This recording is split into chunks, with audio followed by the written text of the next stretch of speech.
Ang nakikita naman natin ngayon, yung dalawa pang sama ng panahon na minomonitor ng Pag-asa. Meron tayong isang tropical depression nasa labas ng ating area of responsibility at meron naman pong isang tropical storm nasa labas din at sobrang layo pa sa kalupaan ng ating bansa.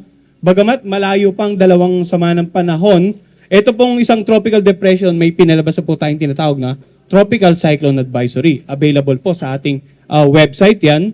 Samantala ito, napakalayo pa po, wala pa pong advisory. Now, in terms of this weather disturbance, ano naman yung inaasahan nating senaryo? So, titingnan po natin yung tinatawag nating Tropical Cyclone Threat Potential.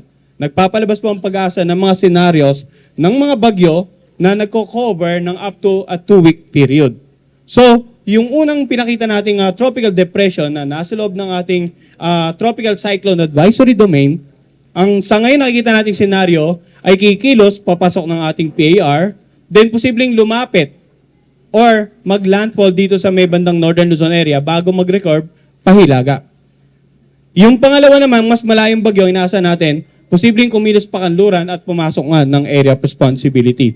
So itong dalawang senaryo nito ang dahilan kung kaya't patuloy po tayong magmamonitor at magbibigay ng update, hindi lamang sa bagyong si Nika, kundi maging sa dalawang sama ng panahon na nasa labas nga ng ating area of responsibility. So yan po muna ang latest sa bagyong si Nika. Every 3 hours, magbibigay po tayo ng Tropical Cyclone Bulletin, samantala ang ating press briefing naman po ay every 6 hours.